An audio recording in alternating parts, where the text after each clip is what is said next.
I'm a fool to do your dirty work. Go, yeah. I don't want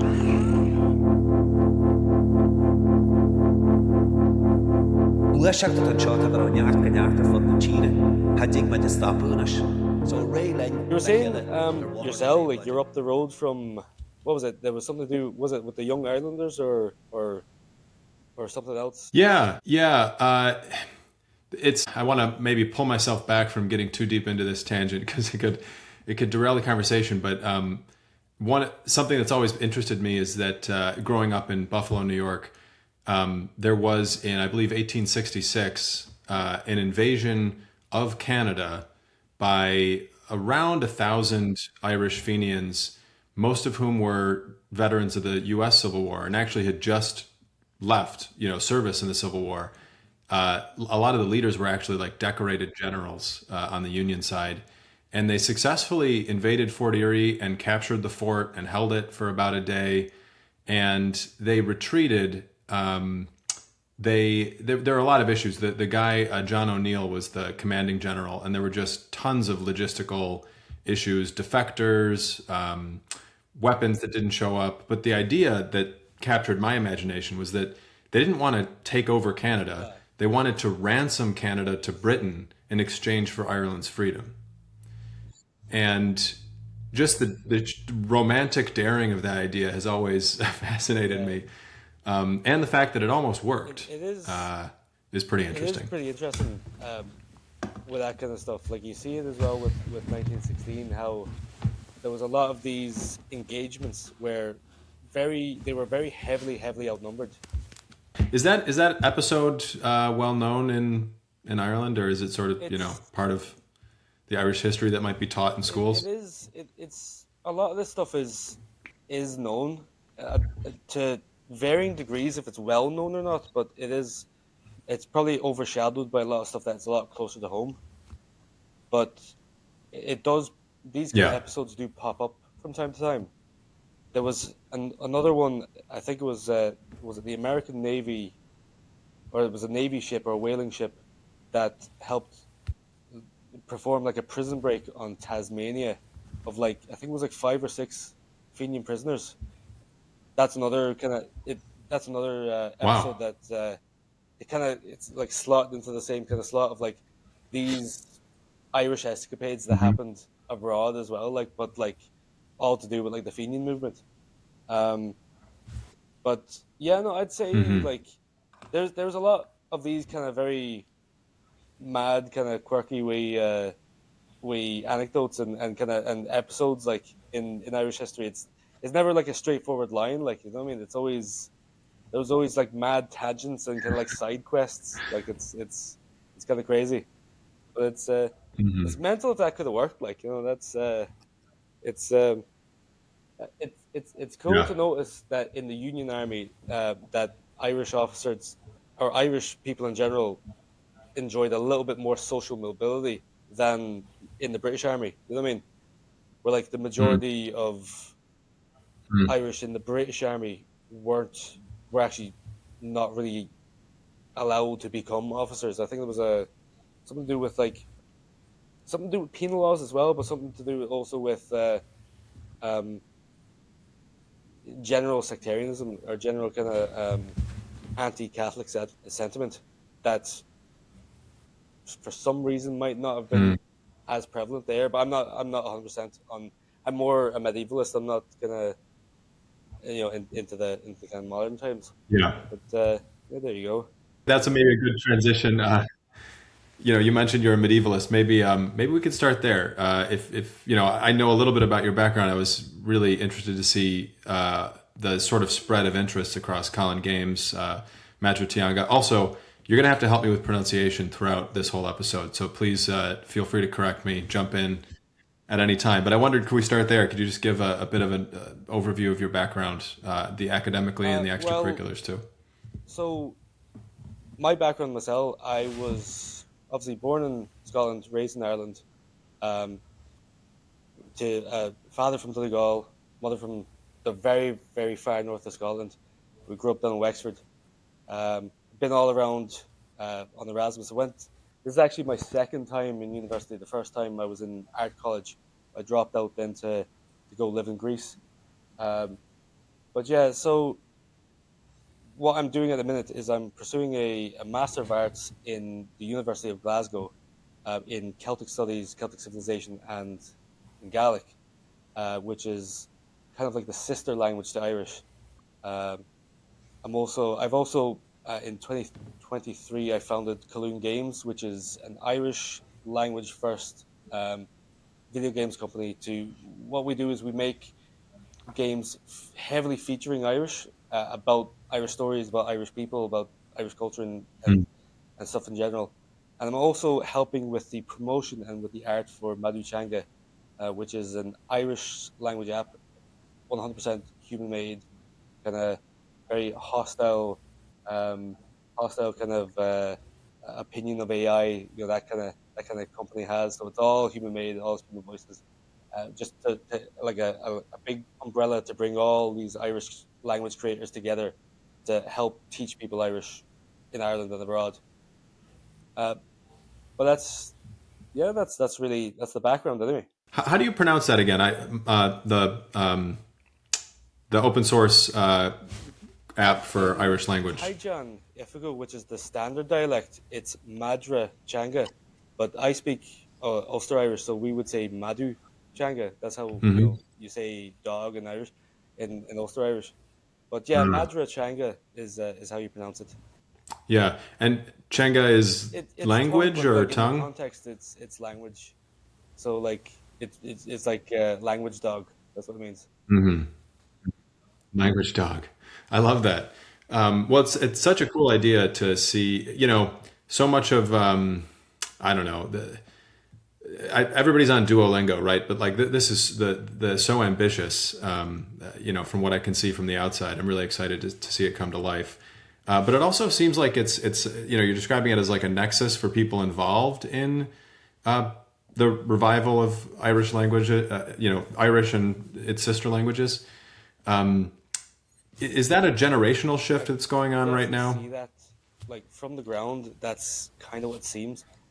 Um, when you're in Ireland itself, and even kind of to a lesser extent in Scotland, there is a definite shift with the younger generation where there's almost like an explosion of interest in Irish and not just the language, but like Irish culture and Irish and like older kind of Gaelic art and Gaelic culture and Gaelic customs and all these kind of things.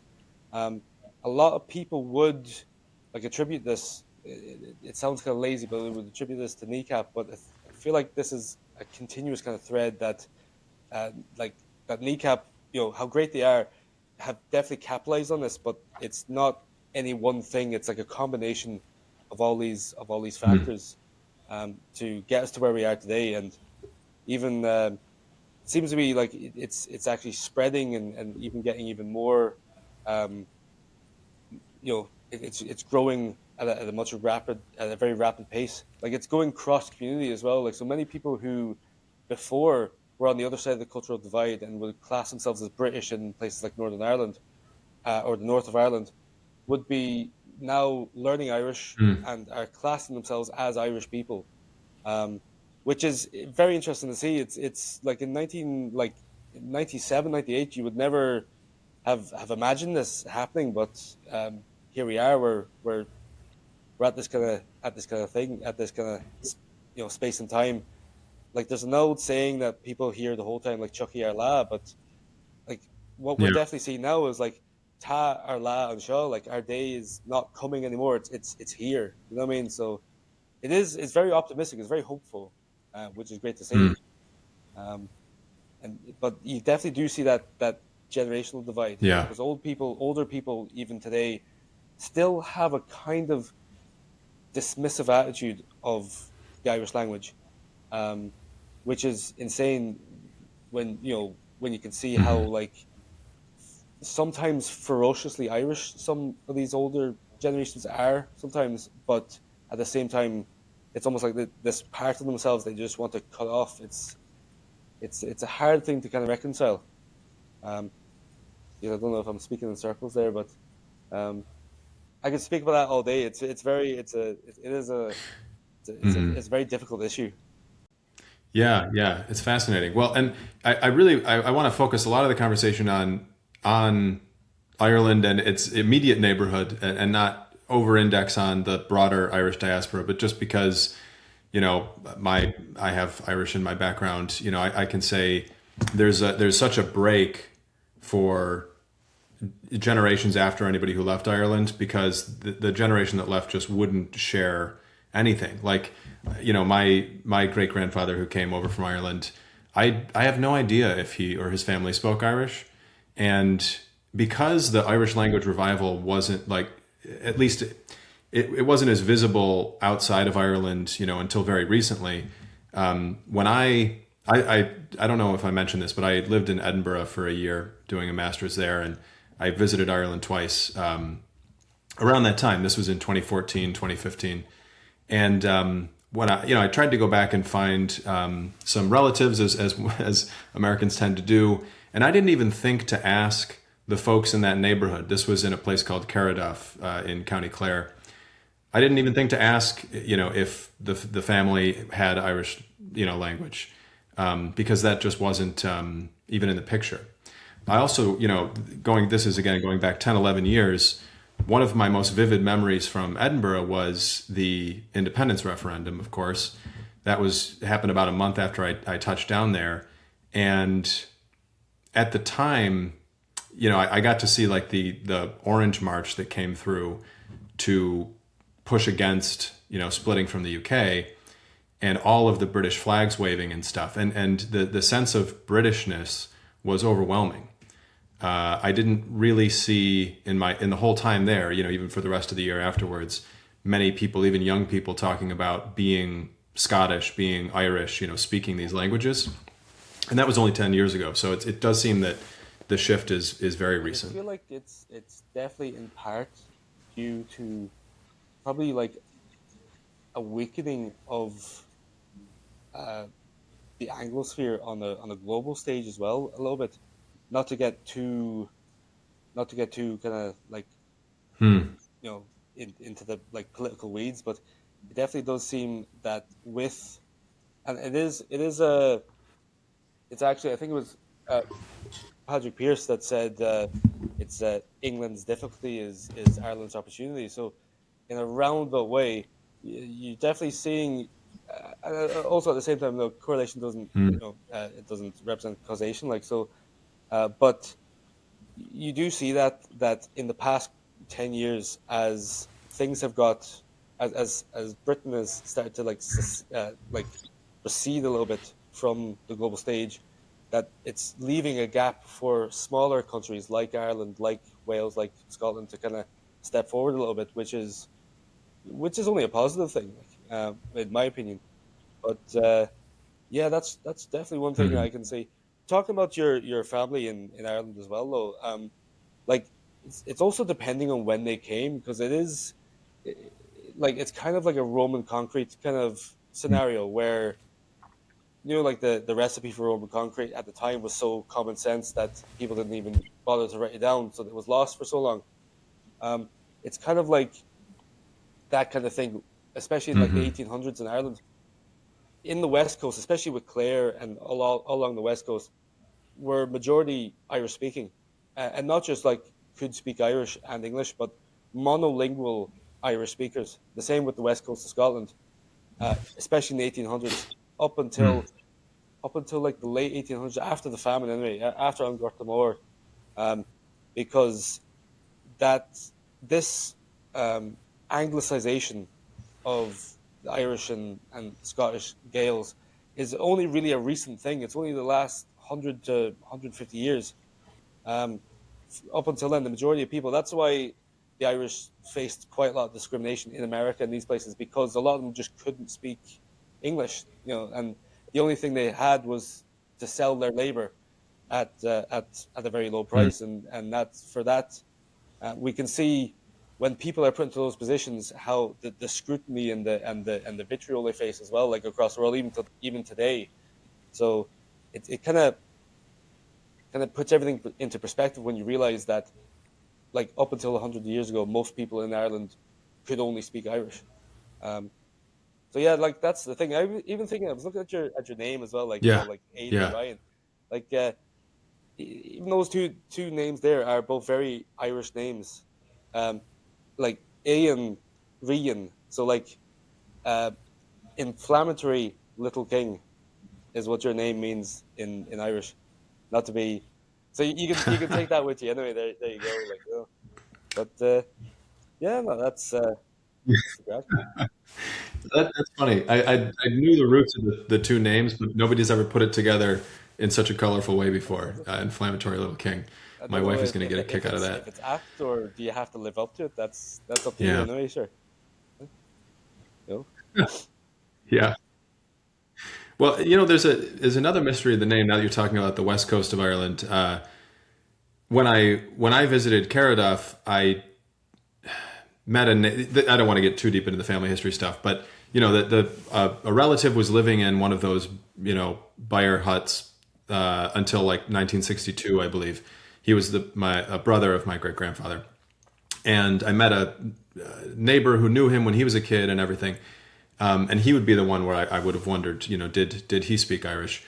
But he observed that there just aren't very many Ryans in Clare, that Ryans are typically from Tipperary or Cork, and that the family probably moved there one or two generations before. And so I don't know why that would have happened. And one or two generations before that was around the famine. So maybe Irish was lost at that time or not. I don't know. It's just a couple of mysteries. I think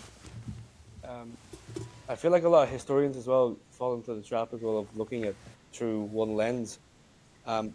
Like I grew up around farms, so whenever I see these kind of things, I'm always thinking of the land and the quality of the land and who wants the land and who has the land. And if you look at on a map, or if you ever go there to like Tipperary and to Cork, it's very good flat land. I mean, very very good land. And the thing is, especially, so you're talking about like a couple of generations before the 1800s when the Ryans went from the Midlands to Clare. That's like the 1700s. That's in the height of the penal laws, um, uh, laws that were designed to strip Irish people of their civil rights, of all rights to land and inheritance and everything like that. So the thing is, your ancestors probably were pushed off of the good land in Tipperary and and Cork by Anglo-Irish farmers and by the British government, and moved to the harsher ground in Clare and on the west coast of Ireland. Now, I'm not saying that's exactly what happened, but these are the kind of like educated speculation that you can Yeah. get to when you use the knowledge of the land, the knowledge of like roughly what one place is like and the other. It's broad strokes, like, but that's probably maybe what might have happened. That's really really interesting. Yeah, I never thought about it that way, but it would make a lot of sense. And I do remember, walking the pastures in Clare, thinking this wouldn't be the easiest to farm, but they made it work for a little while at least. Well, great. I don't want to talk too much about myself. I want to get deeper into your background too. So you studied art history. You're involved in video game development, in app development, and now you're a medievalist. Can you tell me a little bit how you decided to come back to university to pursue this particular track? I feel like I had always left prematurely, just for for the want of money.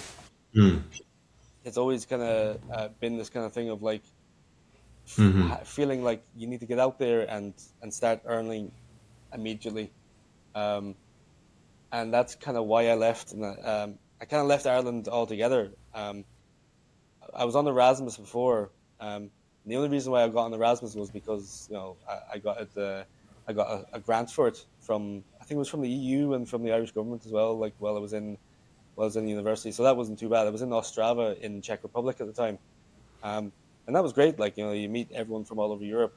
I actually learned quite a lot of Polish when I was there because we were on the Polish border, so it was great. I still, every time I meet someone who's Polish, I'm always I always get to crack it out. It's great, and they're always like so surprised, being like, Jesus, it's so good. Like, you know, what I mean, like, because I say like,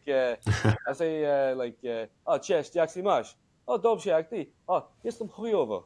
You know, oh, chujowo. Żartuję, jestem bardzo dobrze. I'd say like, oh, hello, how are you? And it's like, oh, I'm good. Oh, I'm feeling like a vulgar term for like I'm feeling terrible, and I'd be like, oh no, I'm only joking, I'm very good, But the way you say it, and then it's no, so it's always nice. Like, it's always nice to kind of crack that out. People love to hear their own kind of language. But so I spent a bit of time there, came back, and immediately I was just I was at that kind of age. I was like 20, so I was like, I need to get out. I need to go. I need to get out. And so I got offered a job in Greece. So there's two jobs that were offered for me.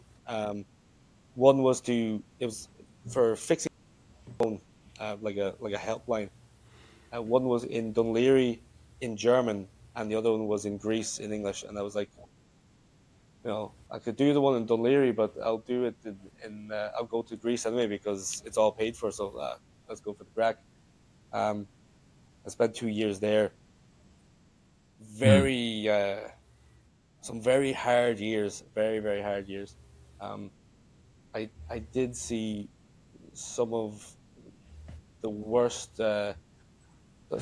victims of austerity in Europe. I saw in Greece. It was very hard. And also living that as well. Like, I got down to at one point I was like 65 kilos. I was like, I'm about 95 now. Like, I'm 186, 187 centimeters. So like 65 kilos for me is very thin. Like, I mean, it was not a good time. But after all that, anyway, and after working on building sites and boats and stuff, I kind of decided I had to go back to college. I had to go back to university, and it was kind of wrapped up at the time that when I thought to found Kaloon, and when I came up with the idea for the game, the Gael, the one that we're making, that it all just made sense, just to crack back in. And I went on one of those, what's the ones, the starter course, it's the introductory course, to get back into university. And so after that, into first year, and here we are now, and everything's kind of moving into place now. It's not too bad. It's great because every the coursework is so relevant to what I'm doing that it doesn't even feel like I'm doing coursework. It's like I'm doing study for the games and for what I'm doing. So it's all being poured into the games that we're making, and to the content creation and all that.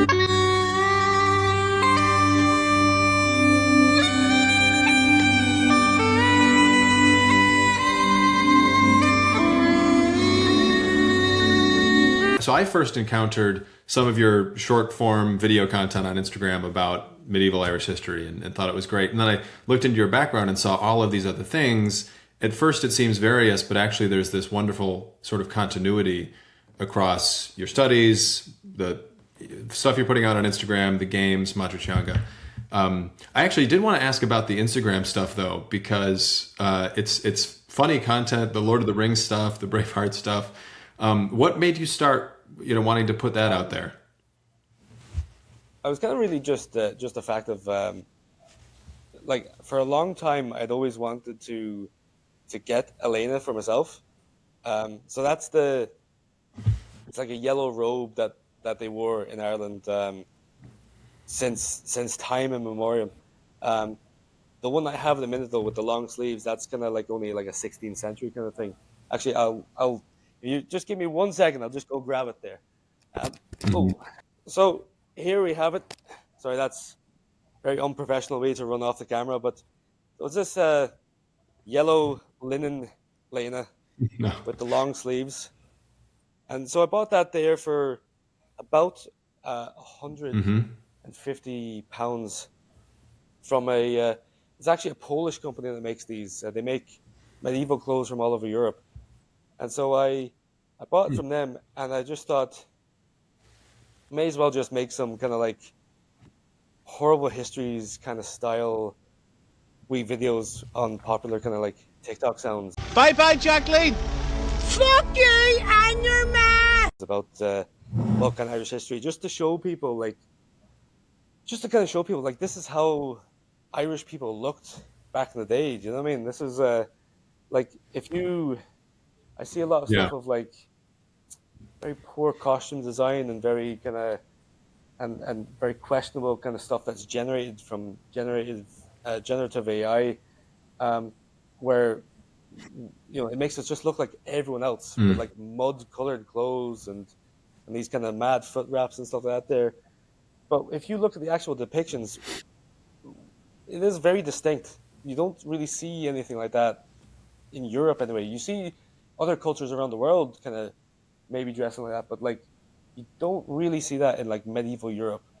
And so I thought this could be a funny kind of little series. I only thought it was going to be like a little series, but the more I'm making these videos, the more people are like jumping on and like wanting to, like, there's a guy he's this fantastic kind of amateur blacksmith wants to make me an arm gauntlet, like how you see in the depiction of a Gaelic kern. So it's like, Yeah.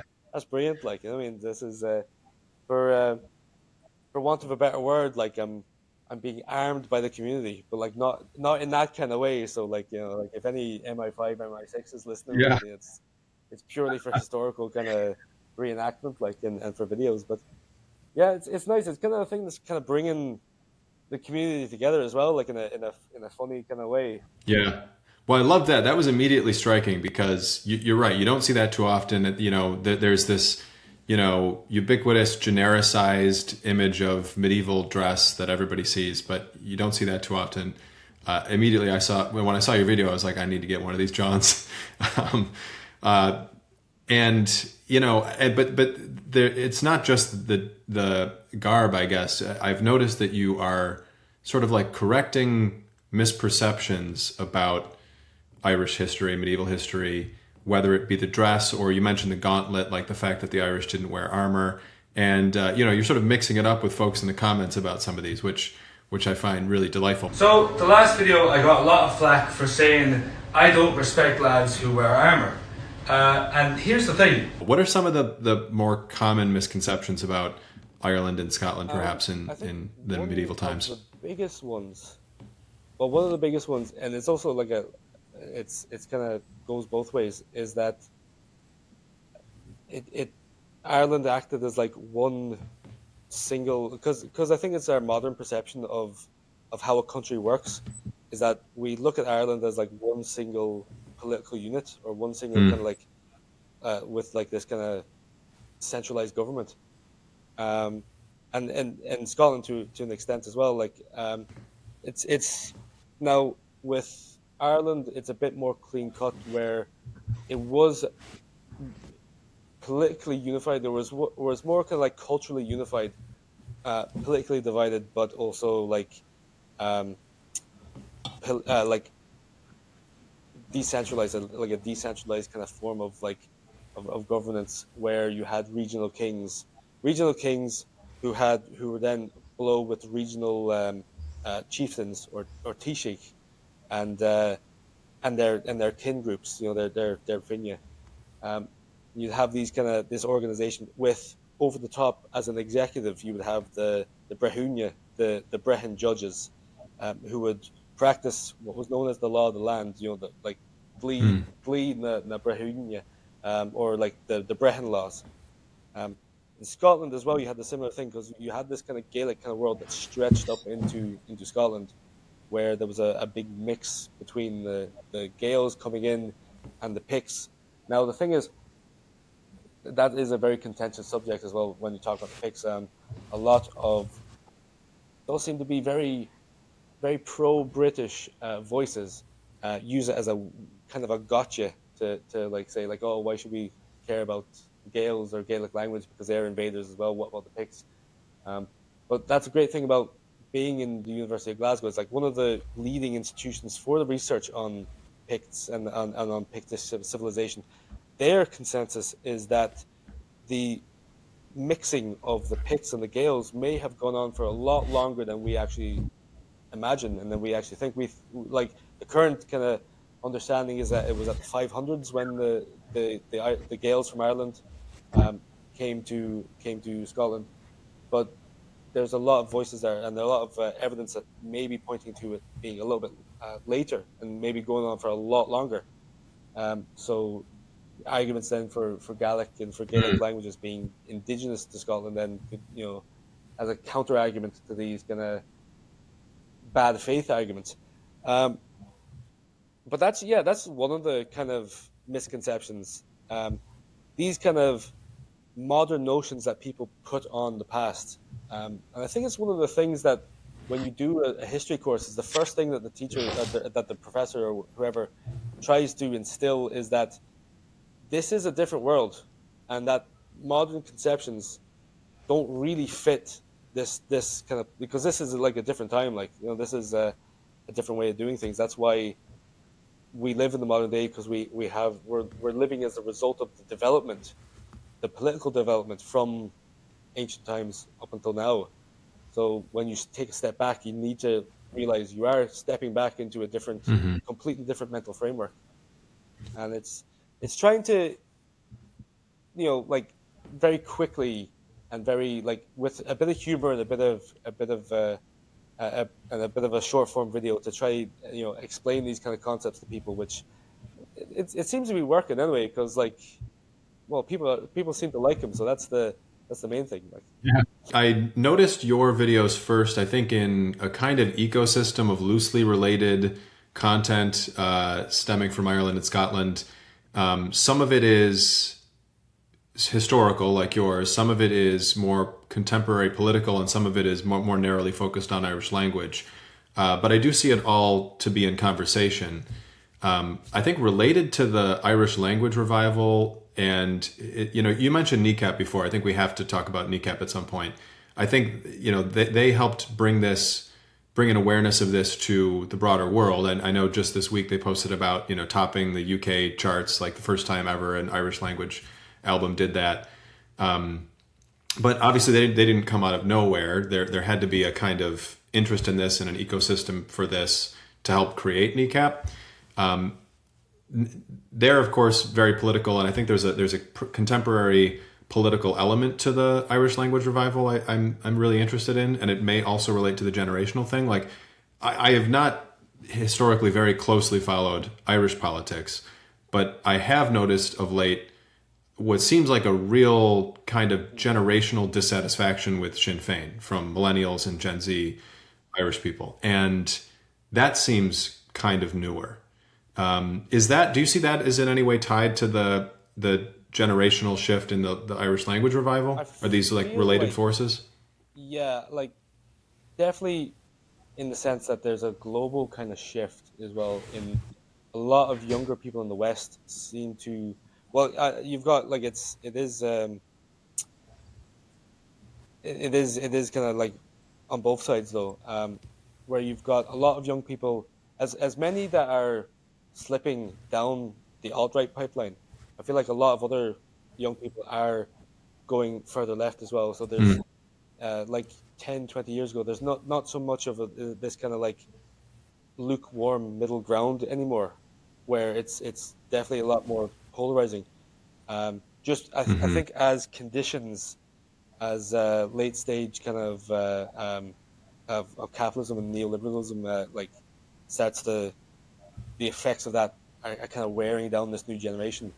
It definitely is a little bit more polarizing, where you have one side, the left, kind of blaming this on the ruling class, the bourgeoisie, and then you have then the right, who are kind of bamboozled then into blaming this on immigrants and other kind of boogeymen. But you can definitely see that then with it kind of like a dissatisfaction, especially in the north. See, because the thing is, in the 26 counties, people would definitely still look to Sinn Féin as kind of like an alternative to the lukewarm, neoliberal politics of Fianna Fáil and Fine Gael. So you have like Fianna Fáil, who position class themselves as the Republican Party, and Fine Gael, who are the successor to the fascist blue shirts from the 30s and 40s. the ones who tried to assassinate Tom Barry and other Irish Republicans as well. So there's a definite dissatisfaction in the 26 counties with that politics, and that's why a lot of people would gravitate towards Sinn Féin down the 26 counties. But it's different up in the north because there's many working class communities that are nationalist communities who are deeply dissatisfied with Sinn Féin because they see them as the landlord party. They see them as buying up, having property portfolios and stuff like that there in the north, while a lot of these communities are suffering, and they're holding them to a higher standard. They want more, even like more radical politics from Sinn Féin, but they don't seem to be delivering it as much. They seem to be walking a very carefully walking a political tightrope in the north, whereas I think by comparison to the south, the other political parties in the south view Sinn Féin as completely so dangerously radical, and they're always bringing up connections to Irish republicanism and all that kind of stuff like that. Or distant republicanism in the past, as these kind of gotchas, these kind of political gotchas. But it is interesting. You definitely do see the divide, but then you got with this new generation coming up.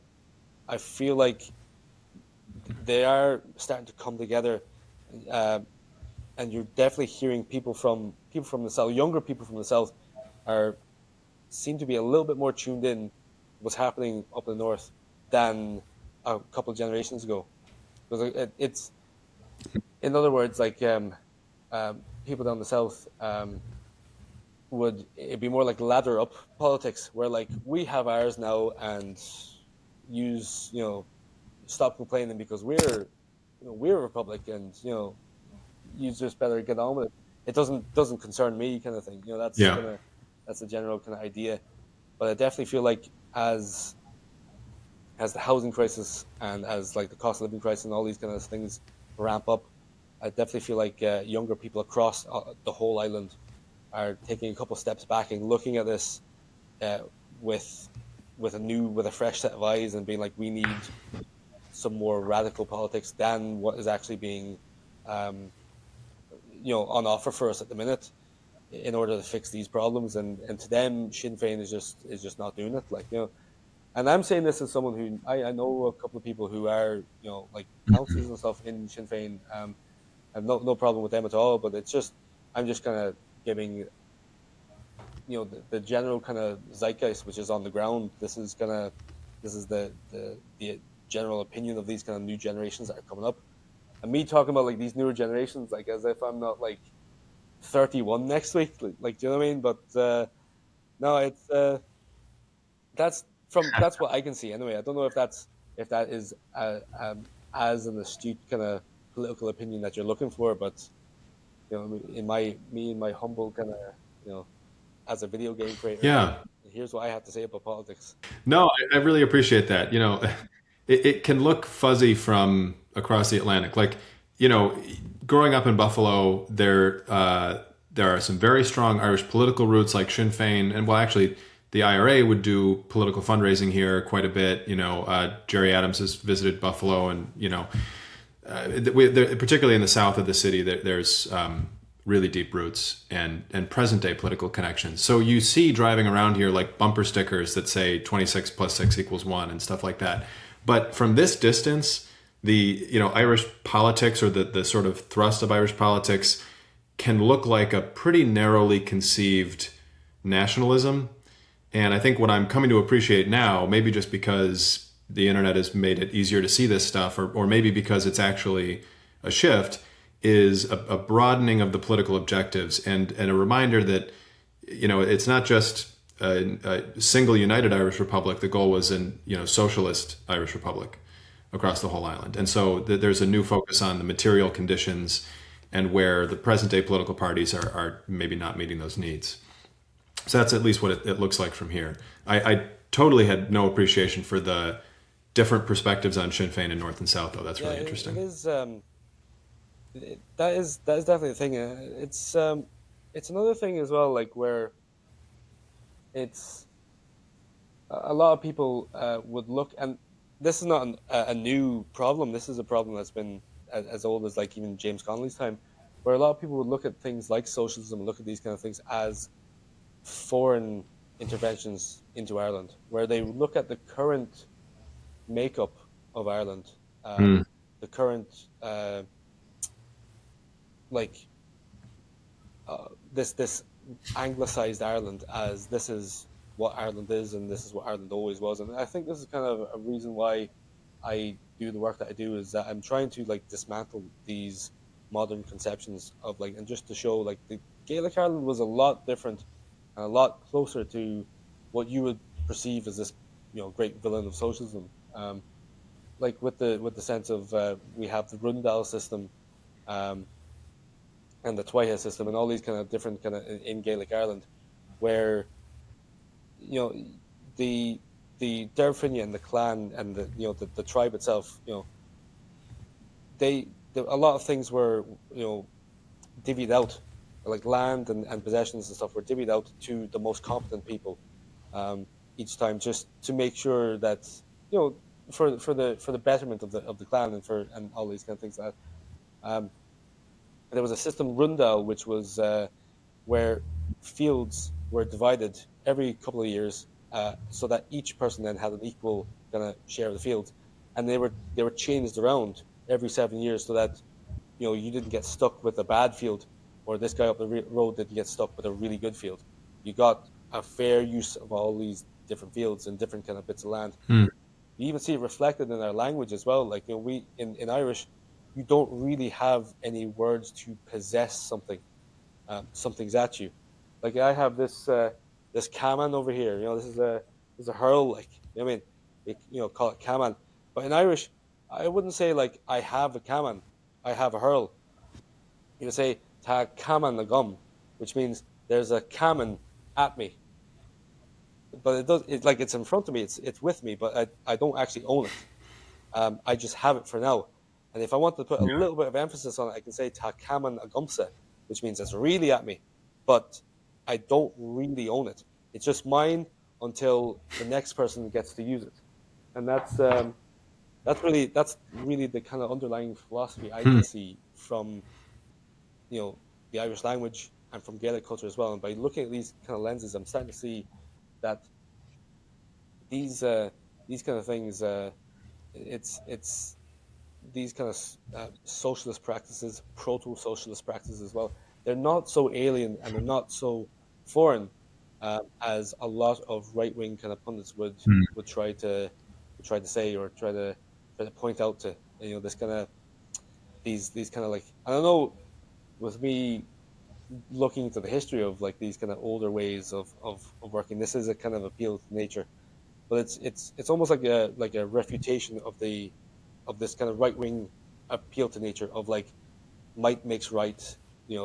The guys at the top are at the top because they earned it, and they're just the best, and we just need to get on with our lot. Like, I mean, but I feel like that's it's definitely a very constructive thing that I'm trying to do with my education and with my platform. We've talked a little bit about, you mentioned Blindboy, Kneecap. I think I'd add in like Mancan Magan and Irish with Molly, figures that are bringing the Irish language revival and an interest in Gaelic culture to the wider world. I think the other thing that has drawn the world's attention to some of the things that are unique about Irish or broader Gaelic culture and politics is, oddly enough, Palestine, and the unique relationship that Ireland and Palestine have, which I think, at least in America, was lost on most of us until now.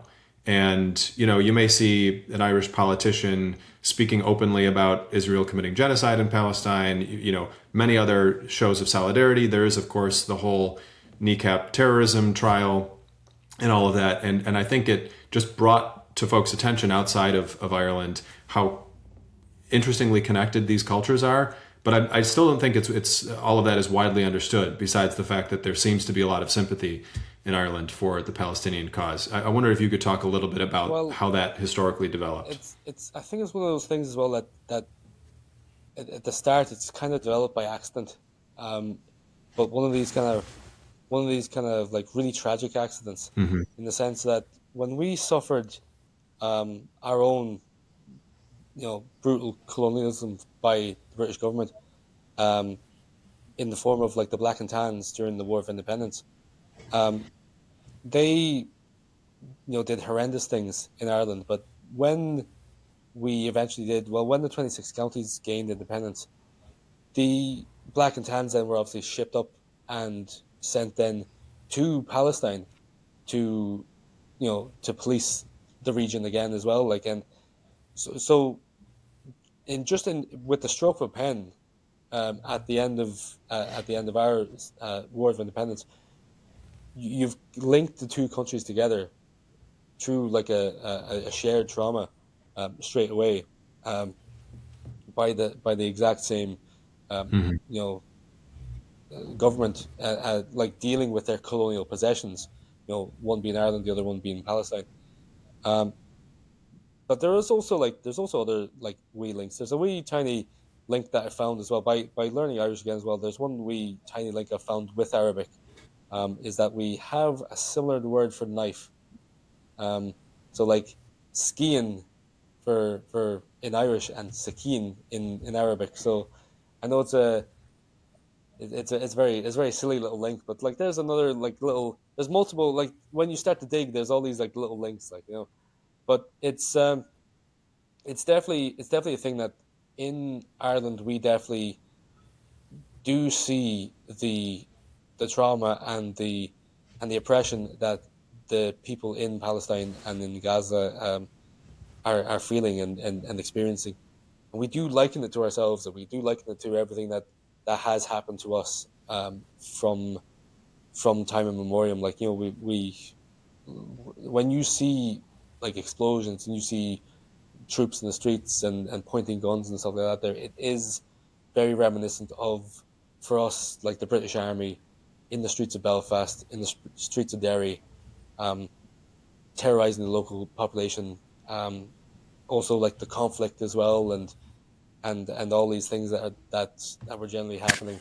Um, the the not just with the armed conflict between the IRA and the British Army, and then also the UDA and the UDF and all that, but also you have just general sectarianism, and this division of the community, with how you've seen in Palestine. There was not just Palestinian Arabs, but also Palestinian Jews, and everyone kind of living in that one space. Then over the course of during this mandate of Palestine, during this with the Nakba and all these other kind of things out there, this this rampant kind of escalation of this just conflict between these multiple communities that before lived all together. And it's a thing that in Ireland we definitely see for ourselves, like a lot in Ulster as well. Like there was, even though there was the plantation of Ulster and all that kind of stuff, you did have with like the United Irishmen with Wolfe Tone and Henry Joe McCracken and two other Protestants who rose up for Irish freedom. You did see this unification of all these denominations to to push for one kind of national goal, and that it could be done. And so when we see this kind of this mad division and this conflict between all these people, it does remind us of our own kind of our own situation in the north, and also what happened in the rest of the island as well. Like, um, so I feel like that's for us. That's we feel like we have to do whatever we can in whether like diplomatically or even financially, whatever we can do to like to aid, like to with the flotillas and with for civilian aid and for things out there, because it does it does weigh heavily on us. I think as politically, it's just it's I don't know what it is. It's just it's again as well, like like I said this before. It just feels like political common sense in an Irish sense. Like if you're Irish, it just feels like just common sense that it's just not on. Like it's just these kind of this oppression in Palestine, and this kind of and all the bombing and all the stuff like that there. But it's yeah, it is interesting. It kind of mirrors as well, like how during the height of the famine, there was like Queen Victoria, I think, only gave like £1,000 of relief. There was also this kind of general kind of Malthusian air that like you couldn't give famine relief without making people work for it, because then they'll get lazy and expect a handout. This kind of this laissez-faire economics. But it was at the time, I think it was more so to spite the British, that the Sultan of the Ottoman Empire snuck 3 ships full of food into Drogheda to feed the local population. And there's still, if you look at it, I don't know if you're going to be able to do like a wee overlay with the editing, but you'll see a plaque at the harbour where the Drogheda's emblem is now the 3 crescents of the Ottoman Empire. So it's there, like it's so these links to the Middle East and also to the things they go back a long way. And I know that was the Ottoman Empire, it wasn't Palestine, but you definitely see these kind of mirrors of like we extend the hand out, because people have extended the hand out to us. Like also like the I can't remember exactly what nation it was again. I don't know, was it Choctaw or who it was who after the Trail of Tears and after they were devastated by the U.S. government and by their actions of displacement and moving them on, how they got together whatever money they could and they sent it over to us for our famine relief. And it wasn't a lot of money, but it meant so much more because that was the least that they had to give it to us and to help us during our famine. So I feel like for Irish people, we hold this kind of idea in our hearts that it's our duty to help. You know what I mean? And that's for us, being on the right side of history means helping with these kind of situations, with these kind of humanitarian crises, like what's happening in Palestine at the minute. Yeah, well, I want to underscore a few things too, because you brought up so many different connections. I mean, linguistically, I could be wrong about this. Maybe let me know. But aren't Gaelic and Arabic some of the only languages that always begin sentences with verbs? I think so. Yeah, we've also have a very similar kind of I can't remember what it's called, but it's like a way of pronouncing. Like a lot of our languages in the throat as well.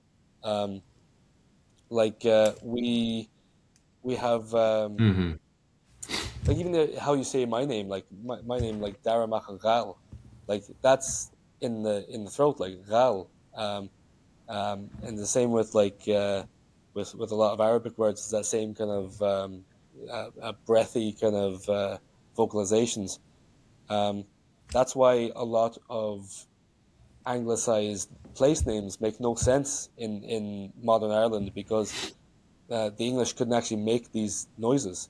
So like Gweedore in Donegal is spelled in English. It's spelled Gweedore, and that's Gweedore, but like it's Gaydor. Gay like for the wind. It's Gaoth, but you need to use your throat to say it. But yeah, that's like there's a lot of things. That's another tangent as well. Like how we call English is called Béarla because Béal Ra mouth sounds, because it's all spoken in the mouth at the front of the mouth. You don't use your whole mouth. You don't use your throat. You only speak with the front of your mouth. But that's a whole other tangent as well.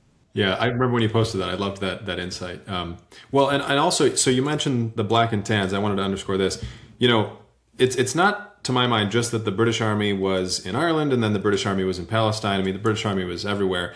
It was some of the same exact people, Frank Kitson and others, who were taking what they learned on the streets of Derry or Belfast and then applying that on the streets of Gaza City. not just this amorphous blob of like the British imperial power. It was the same exact people. And then, the discourse in America, at least around this, the word genocide, or let's say that there was some reporting from New York Times opinion writer Nicholas Kristof this past week about the systematic use of rape of Palestinians in Israeli prisons. And there were protests by Zionists outside of the New York Times offices. There's a debate around like what language you even can use to describe the situation. And that's kind of reaching a boiling over point right now. I think one of the arguments I hear frequently from the pro-Israeli or Zionist camp against the use of the term genocide is that, well, the population of Gaza has increased, which is false. That's based on old projections before October 7th, or that they let in aid, as you said, or that the population isn't exterminated. If Israel wanted to exterminate the population, they could have done it immediately. Those things are all true, but I think they're all bad faith arguments. And I think the Irish historical perspective is very well positioned to recognize that they're bad faith arguments. As you pointed out, Queen Elizabeth brought aid to Ireland, but it was meager aid, just as Israel has sort of choked off aid going into Gaza, even though technically some is allowed in.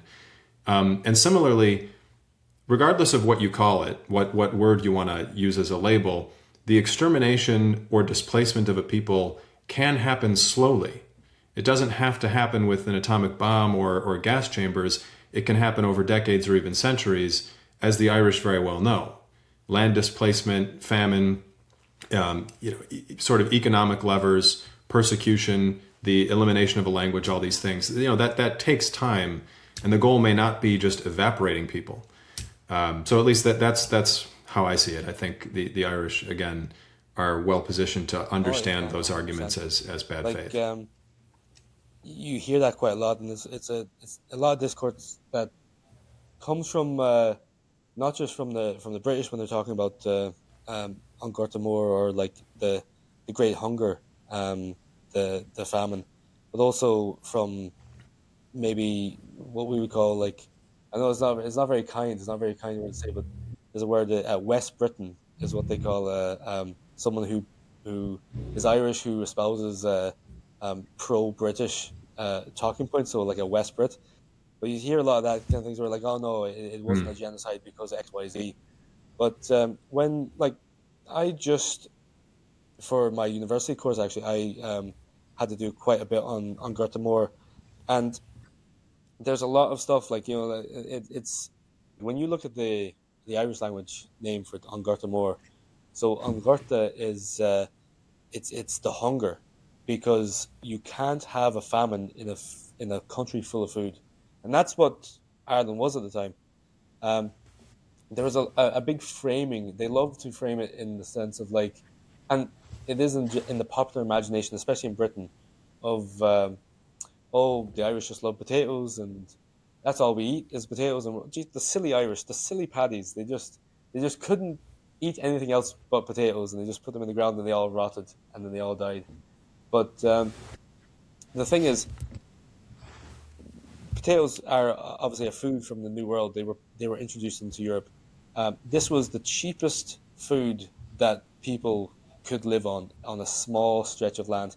After Gaelic Ireland was destroyed in the 1603, 1607, after the Tudor conquest of Ireland, a disastrous thing that killed about, I think it was about 200,000 people, which doesn't sound like a lot of people, but when the whole country was about 600,000 people, that's a fair chunk, like, But after this, then you have the implementation of the penal laws and stripping away of land rights of these Gaelic clans to completely destroy this Gaelic Irish civilization, so that we were reduced to having to eat potatoes on small strips of land, and having to use a section of potatoes and a section of other kind of crops that we could grow in order to pay rent to absentee landlords. While these large Anglo-Irish Protestant farms, they were full of food, full of herds of cattle, herds of sheep, herds of all these things out there, and all of this food was taken, especially during the harshest years of one of the famines, which was on Gorta Mór, one of the many famines. But during the harshest year of that famine, these these uh, um, these shipments of food were taken to London markets under armed guards to the docks, and that many times there was a lot of riots and food riots because starving people, could see carts and carts and carts of food being loaded up onto ships and taken away to England. So that's why it's called An Gorta Mór. Like it's not the famine. There wasn't a famine. There was food everywhere. Just we were not allowed to eat it, and you can definitely see. And it's great because when it's this kind of British and kind of Western kind of a talent for being able to speak circles around an oppressed people and say, oh well, according to the law, this is technically not this, and this is technically not that, and et cetera, et cetera, et cetera.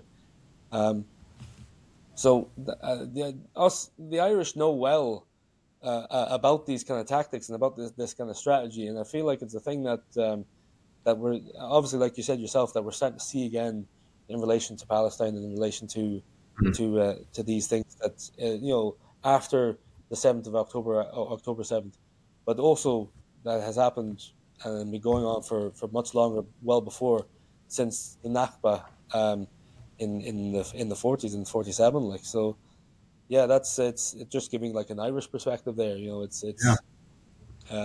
It's like that famous line from Pocahontas, like these white men are dangerous, like so don't listen to the Brits, like when it comes to these kind of things, especially when it comes to human rights, because you know look about and keep your eyes open. But yeah, Right. there you Well, go. you're talking about talking around reminds me of one other bad faith argument that I think has a connection to Ireland, and that is the question of nationalism. There's this argument that like there really was no Palestinian nation and there was no Palestinian national movement until the creation of Israel, which again is true, but that applies this modern conception of the nation state as like a prerequisite for sovereignty, which is ridiculous. You pointed out Irish culture prior to the Tudor invasion being a unified culture, but sort of loosely confederated and with autonomy, like significant autonomy, right, across the different kingdoms. And I don't. This is using a bit of a broad brush here, but the Ottoman Empire functioned in a similar way, as did all the other empires that occupied the Levant. So there was a Palestinian identity. There wasn't a Palestinian nationalism in the narrowly conceived modern sense of the word. And once again, I think the Irish would recognize that argument and be able to call it out. Oh yeah, like 100%. Like that definitely is like the justification of like going back to even to like Henry II, that like Ireland wasn't a unified thing, just a bunch of squabbling tribes. So we can just take them over and incorporate them into our empire, and then we create the lordship of Ireland, and then we create the kingdom of Ireland in this United Kingdom. Um, and it is a thing that you definitely see with these European empires and with the Ottoman Empire and other empires as well. How these are justifications for imperialism, like but like in the case like Ireland has existed as like a place, as a region, as a culturally like significant place, um, since time immemorial. Like this is like era has existed for thousands and thousands of years, long before the English ever came to England from the north coast of Germany and the Frisian coast, and South Denmark, Germany, and the Netherlands. Like people tend to forget that while we were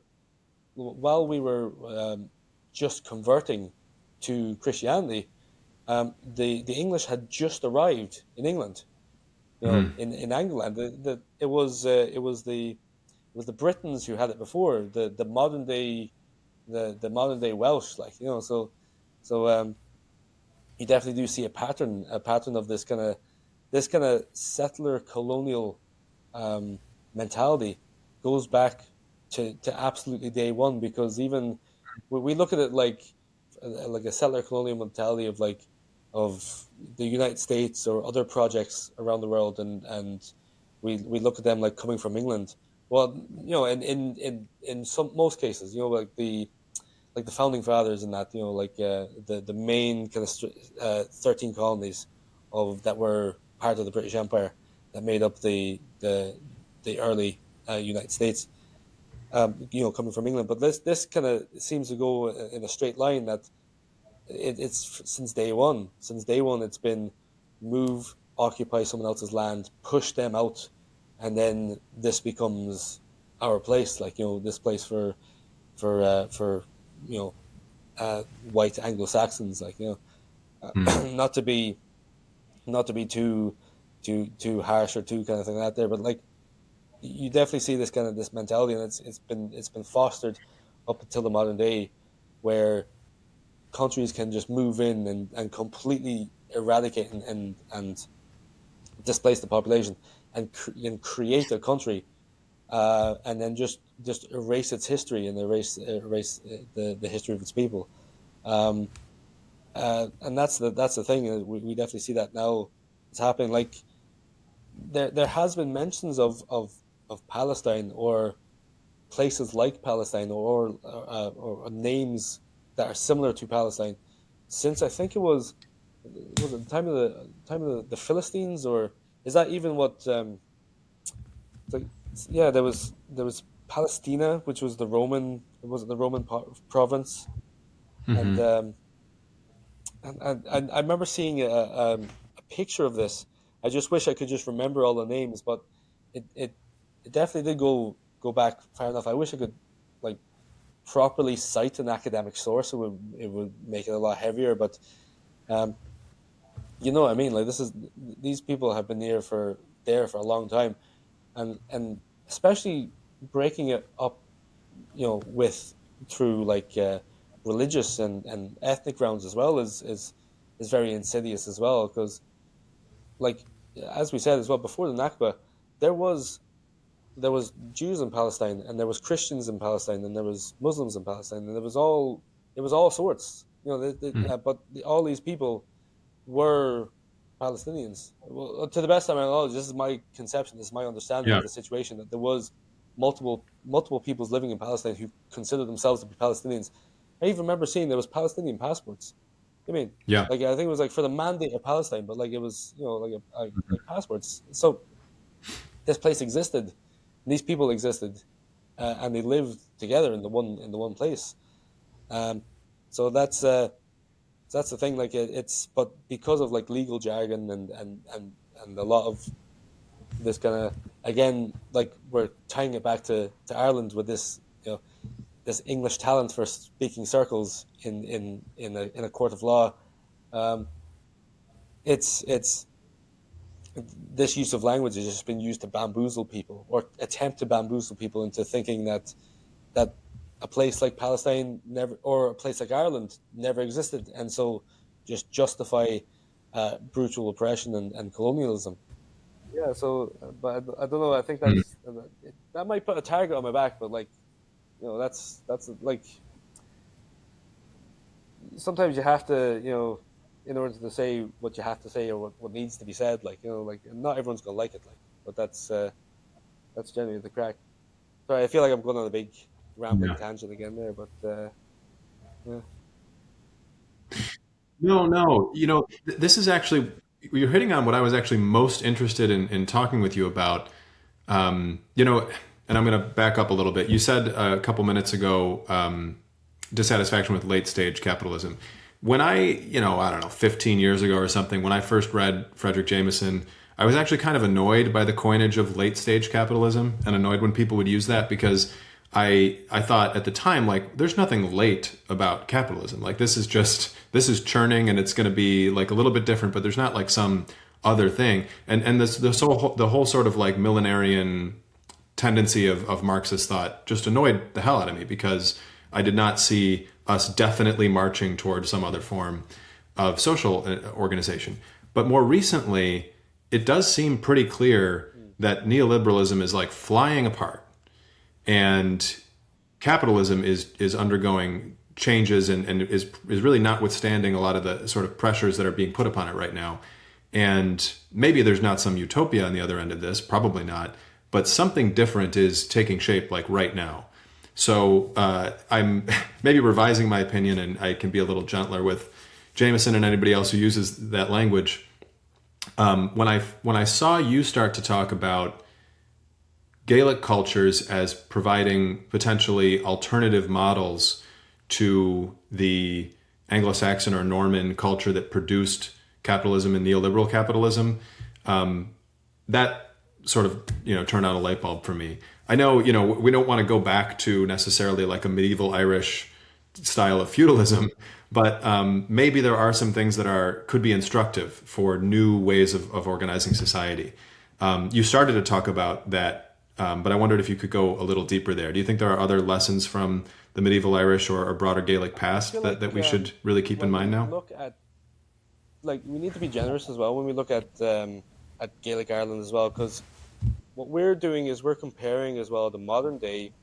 We're comparing 21st century politics and social organization to 10th or 9th century Irish organization, or society, and the thing is, and that's a great thing as well, to compare its contemporaries with the Saxons and with the Normans as well, because to look at where if Irish culture was allowed to progress to the modern day, like completely on its own, completely unmolested its own, and just properly in its own right, and given its own space to flourish.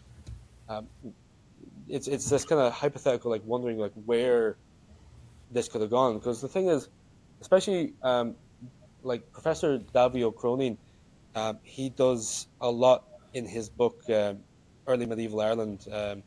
It's Early Medieval Gaelic Ireland, from 400 to 1200, I think.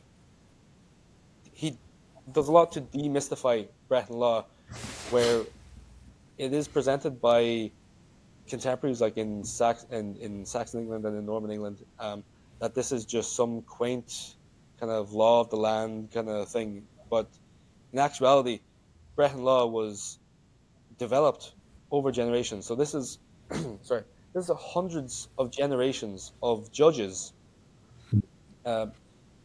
improving the law and coming and debating and coming to consensus and changing the laws, in order to get to, in their minds, what is the perfect way for the people to be governed, and people to live their lives. Not even to be governed. It's not even a set of laws for a top-down hierarchy to control the population. But so it's a kind of thing of you got guidelines, and guidelines to a Brehon and to a king to be how do we settle disputes, and how do we settle cases, and how do we when that is the nature of life, is that we kind of come into contact with each other sometimes, but how do we come into conflict, and how do we settle these conflicts in the fairest way possible? And that is really the idea. The kings themselves, even the Ardri, the High King, they couldn't change any of these laws. This was entirely the realm of the Brehons. The king himself was actually the judge. He was the one who came in and he was the arbitrator of these courts and of these kind of conflicts. But he didn't make any of these laws. He didn't hold absolute power like a Norman or a feudal king, or like a Roman emperor. So you didn't see these kind of mad. You did see, some of these mad kind of crazy abuses of power. But the thing is that a lot of these Gaelic kings who did do these kind of things, there was one guy, I think it was someone to do with, not Ruairi O'Connor, but the guy Dermot McMurrough, who invited the Normans in. Someone to do with him. He blinded his brother, but he was immediately found guilty of doing this and sent into exile. So these kings weren't above the law. They faced a lot of a lot. They lived under the law as well. So it's these kind of comparisons to medieval Europe. It's help us to understand if Irish culture was allowed to flourish on its own, where it could have gone. It could have developed a more egalitarian civilization, as opposed to what we have now and what was imposed on us. And as you said before as well, like no place is utopia. It can't exist. Like no kind of utopia can't exist. But we can, as people, just do our best to do whatever is the fairest for the most amount of people. But trying to not go on a mad tangent, but like, yeah, it's I'm just there's so much I can talk about. Like there's actually so much, so many of these comparisons that you can't actually make. Like in Gaelic Ireland, we didn't have serfdom. Now, the one thing that, especially in pre-Christian and up until, I think it was till before the Vikings came, until after the Vikings left, there was quite a bit of slavery in Ireland. Doolin was one of the largest slave ports in Europe that was established by the Vikings. So with the Christianization of Ireland, you see this move away from outright slavery. It was then brought back again by the Vikings because it was very, very lucrative. They could make so much money with it. But then after they went away again, then it kind of fell back out of fashion. It was interesting though, because even though it was technically slavery, these people did come in under. They were like they did have human rights underneath Brehon Law, so it wasn't like in the sense of like where like someone could be completely like abused and thrown about like with other parts of Europe as a slave. Like you come in, you do the work, and that's it. And there could be room for social mobility.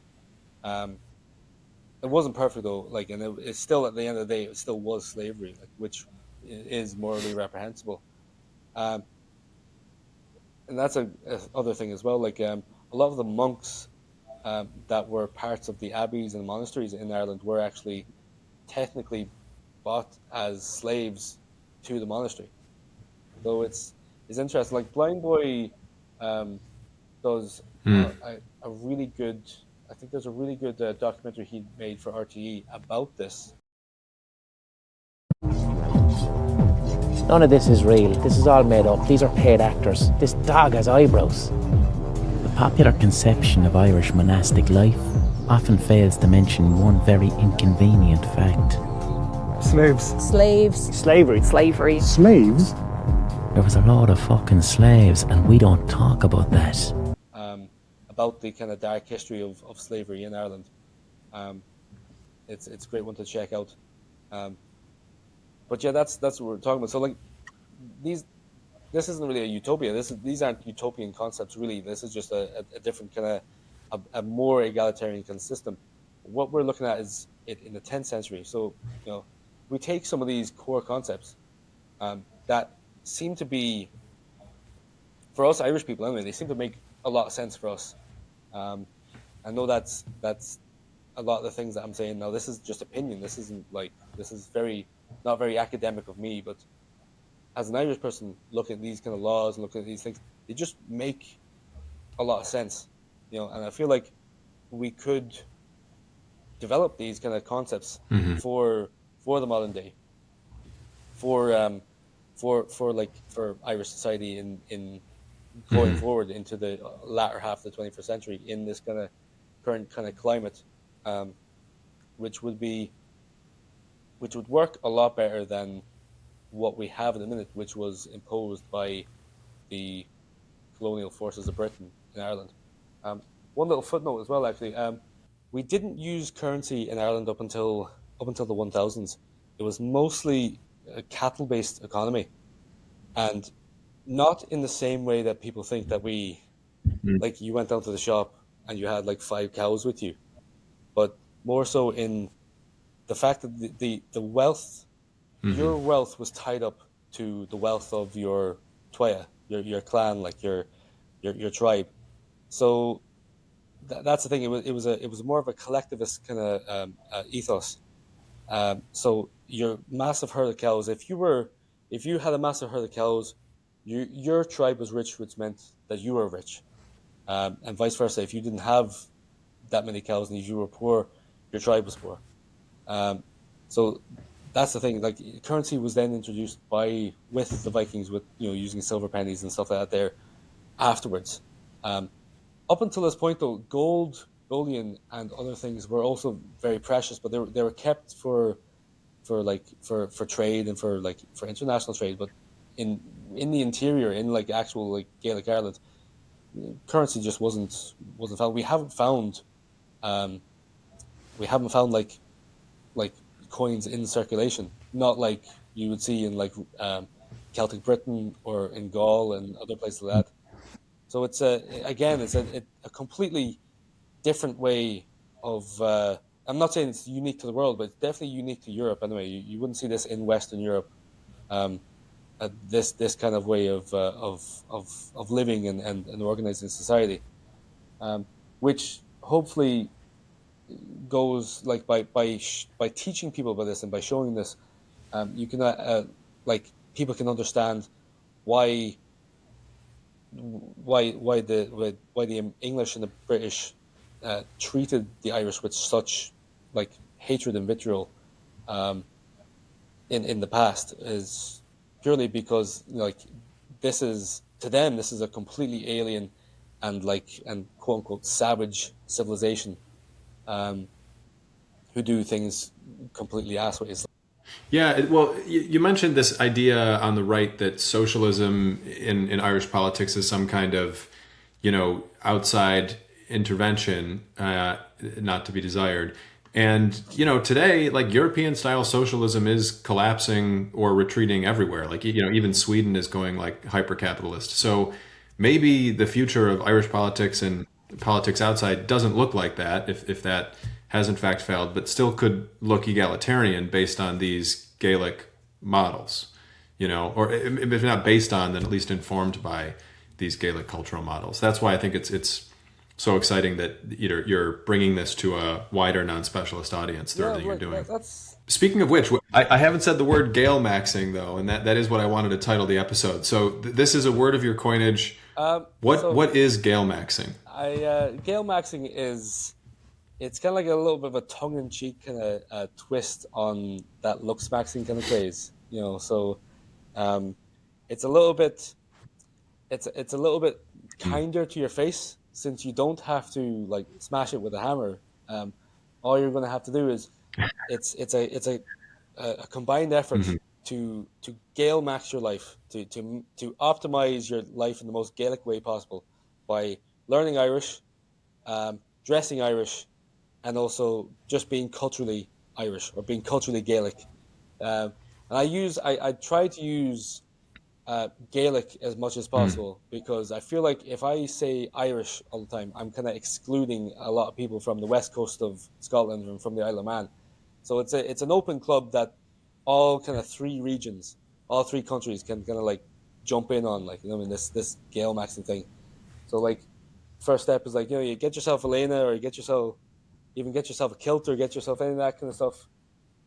Go to your Coco Cora, to your speaking circle, learn Irish, listen to Irish music, listen to like stuff like, not just Kneecap and all that, even though Kneecap is class, like, but not just listen to Kneecap, but like stuff like the Bothy Band and like Clannad and Altan and all these kind of Irish language, kind of traditional kind of Irish songs and music. More so as well, like just get outside, go into nature, take your shoes off, walk barefoot in the grass, that kind of thing. It does sound like a mad kind of 1960s hippie kind of thing, but like, trust me, there's method here in this madness. You're trying to get your kind of mind into how our ancestors, like 500 years ago, saw the world and experienced the world. You definitely see that with Irish anyway. we have so many words for nature and for the outside world. One thing from jumping back into Irish and from learning Irish again is that I'm starting to see that it is a language for for experiencing the outside world. Um, we've got so many words for rain, for different types of rain, for different types of animals, for different types of holes in the ground, and is a hole made from a hoof, or is it a hole made from like a little animal to burrow into, or is it an underground hole, or is it a hole in the bank, or something for a fish to lay eggs in? There's all these like words, all these hundreds and hundreds of thousands of different words and vocabulary for the outside natural world. And the funny thing is, then when we come to the English world, we would call it the English world, but this kind of European kind of Western kind of world, and we look at the words for that, like finance and business and all these kind of things. We have to use what's called berlicas, which is English words, Englishisms. We put them into the Irish, so we have like a compordoc or something like that there for company, and a lot of these words that sound very similar to the English version because we just plucked it from English. So for all these kind of like artificial kind of things, we borrow from English and from other words, other languages. But the majority of our language is all for outside and in nature, and we have so many words as well for like interactions between people, for words for generosity, and words for like and for being friendly, and for also for fighting. And I remember seeing as well, like there's a statistic where someone was saying that we have like it's like 20, 21 or 22, I think it was like even like 30 words for gossip, because that's a culturally like a little bit of a big thing. Like people, like we love to talk, like we love to jabber, like we love an old yap, like so like and that's the best way, is that the gossip and stories and the narrative and spinning a narrative is a big thing here, like so that's the thing. It's that's definitely a part of Gaelmaxxing, is the core element is Irish, is Gaelic and Gaelic and all those and the Gaelic languages.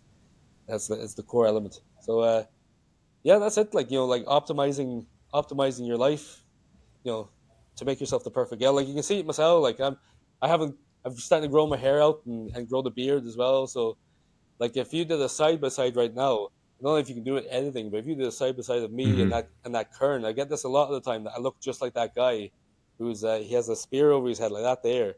Like this is it. Like this is just the result of Gaelmaxxing. Like, you know what I mean? Yeah.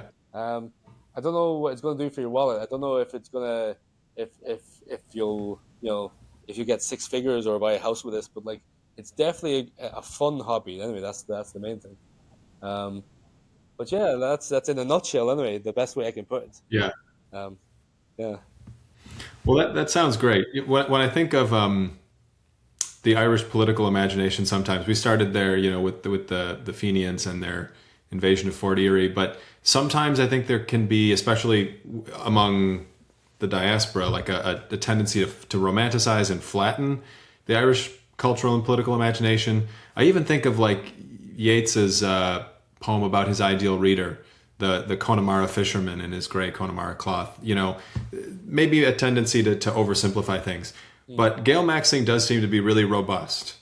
And maybe that is a better way to immerse oneself in the Gaelic cultural and political imagination.